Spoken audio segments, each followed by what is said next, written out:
Welcome to Facts TV News, where everything is true. Female cop in Denali Dickson case removed from frontline duty. Reporters have been informed that the female district constable in the case of the disappearance of social media personality Denali Dickson has been removed from frontline duty.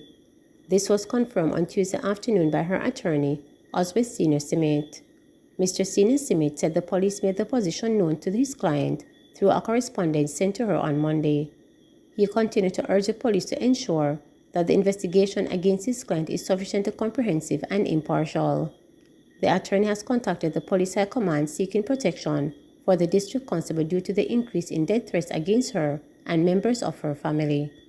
According to Mr. Senior Simit, the woman's phone number has been put out there in the social media space, and she has been receiving threats via WhatsApp messages. On Sunday, the Jamaica Constabulary Force said it had made significant progress in the probe and collected a considerable amount of information. Evidence in the case will be reviewed this week by the Office of the Director of Public Prosecutions, DPP. The Independent Commission of Investigations, INDECOM, says it is conducting a thorough probe into the Denali Dickson case. There have been calls for the agency to expedite the investigation, but in an interview on Tuesday, INDECOM Commissioner Hugh Faulkner cautioned that the probe will take some time to be completed. He admitted that while the public wants to be updated, investigators do not necessarily serve the interest of justice to announce every step into public domain. However, he said the family of the missing woman is being kept up to date. Mr. Faulkner urged the public to remain patient as investigators take their step judiciously. He said arrangements have been put in place for the female district constable as well as Ms. Donaldson's boyfriend, who is also a member of the Jamaica Constabulary Force, to be questioned next week. Police following strong leads after deadly shooting in Waterhall. The police say they are following strong leads in relation to Tuesday morning deadly attack in Waterhall, St. Andrew. 4 men were shot, one fatally, when armed men traveling in 2 vehicles drove to the community sometime after 9 o'clock and opened fire on residents in an area known as Red Bridge. 20-year-old Alton Hafiden died in the attack.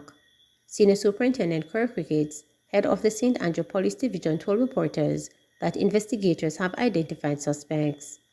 "We are getting some good information from persons on the ground and in other communities that we believe these men could be coming from. We believe that we have identities of some persons who might be involved, and at this time, I would not want to name these individuals," he said, explaining that the police could name them at a later date if they are not apprehended soon. SSP Ricketts said the fatal stabbing of a man followed at a football match in the area on Saturday may have triggered the attack. The police say they are watching 3 communities in the division that may have been impacted by Tuesday's shooting. SSP Ricketts appealed to the residents to keep the police informed.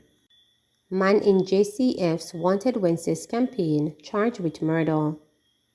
30-year-old Francel Lawrence, otherwise called Bojo, of Spanish Town, St. Catherine, who turned himself into the police on Monday, has been charged with murder. Lawrence was featured in the Wanted Wednesdays campaign by the Jamaica Constabulary Force. He has also been charged with murder, illegal possession of firearm and shooting with intent in connection with an incident in Waterhall, Westmoreland on May 26. A court date is being finalized. It is alleged that about 1:15 a.m. on May 26, Lawrence and 3 other men, all armed with handguns, gained entry to the deceased man's house and opened gunfire. The police were alerted, and upon their arrival, 2 men were taken to the hospital with gunshot wounds. One of them was pronounced dead. The other man was admitted in critical condition. The deceased was later identified as 22-year-old O'Neill Rodney, otherwise called Price, of Darling Street, Savannah Lamar in Westmoreland. Charles Sr. rallies Royal Army to challenge farm thieves. Retired veteran parliamentarian Colonel Charles Sr. has rallied farmers to form a brigade to stave off attack and plunder of produce and livestock. Charles, the father of Agriculture and Fisheries Minister Colonel Charles Jr., sought to fire up agricultural interests in the heartland of Jamaica's breadbasket parish to band together to rein in losses. An estimated $6 million in loss to predial teeth annually, with 82% of farmers and fisher folks being affected on average. "I do not understand the farmers. How no get off? We have 500 farmers in the division, and 2 boys can make up with their friends and come thief a man go tonight, and uno go on a bed go sleep. A rubbish that, said the elder Charles during his address at the Jamaica Labour Party divisional meeting at Nain Basic School in St. Elizabeth. I'm saying to the farmers to form a farmers' brigade so that some of you sleep and some stand up and watch. No boy can come with a truck to come take up your goat, take up your melon, and take up your pumpkin and carry go a town. And you are going to bed asleep, he added. Charles, a former deputy leader of the JLP, noted that in some cases, predatory thieves co-opt other farmers in the predation of their neighbors' crops and livestock to enrich themselves. That assertion corroborates the theory of outgoing St. Elizabeth Police Commander Superintendent Dwight Daly, who said in May that farmers were collaborating with thieves in animal laundering. In May, the Ministry of Agriculture reported that 102 persons were arrested for predatory larceny during 2021-2022 period, and more than 70 stolen animals recovered during that time. But those numbers are a drop in the bucket based on the anecdotal account as well as underreporting in the industry. Plans are currently being put in place to increase the current fines for predatory larceny to upwards of 5 million and to create a national predatory larceny database to highlight and map hotspots for the illicit activity. However, Charles stressed that his proposal for farmers' brigades should not be mistaken as an invitation to take the law into their own hands.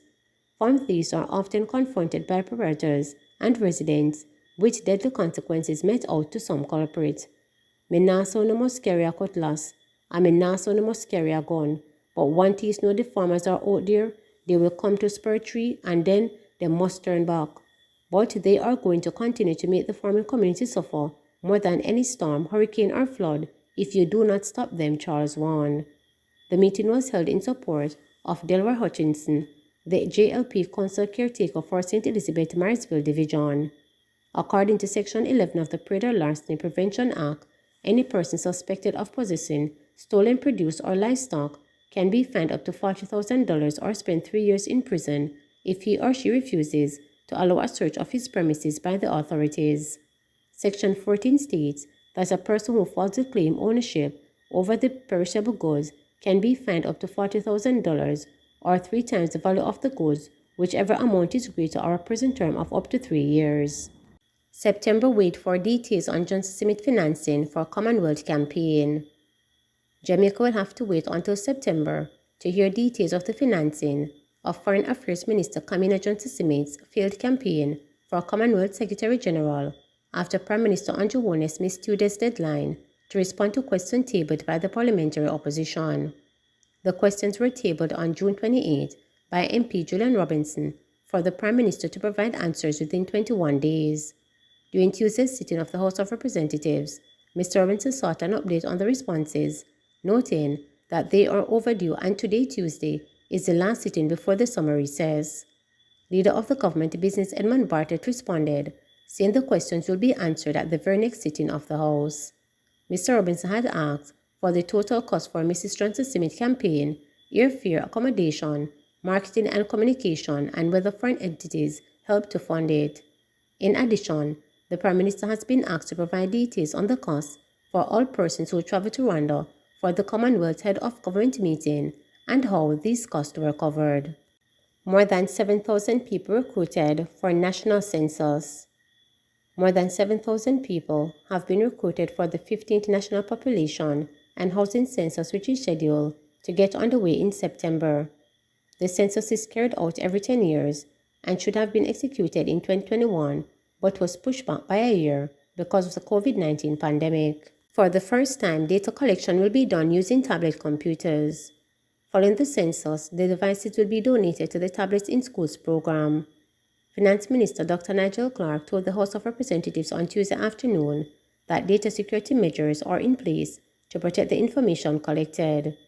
He pointed out that census takers are legally obligated to preserve the confidentiality of information they collect.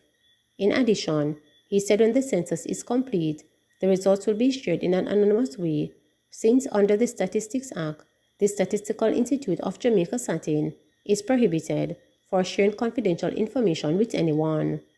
More than 38,000 people applied to be census takers during the recruitment exercise between March and April this year. Dr. Clark said applicants had to undertake online numeracy and literacy tests, then were brought in for the on-site interviews and selected based on pre-established criteria with a bias towards ensuring that persons were close to the communities in which they live. Some 7,525 people were recruited, and at least 2 rounds of census takers training have been completed in 9 parishes. A third round of census training began on Monday, July 25th and will end on August 9.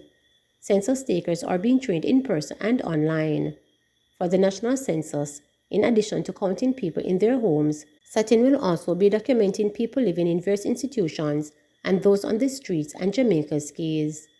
Interviewers will be deployed island-wide, and persons will be asked to complete a questionnaire. The main data collection phase is expected to last up to December, with a general census report available by December 2023. Please remember to subscribe, like, share, and click the notification bell for daily updates.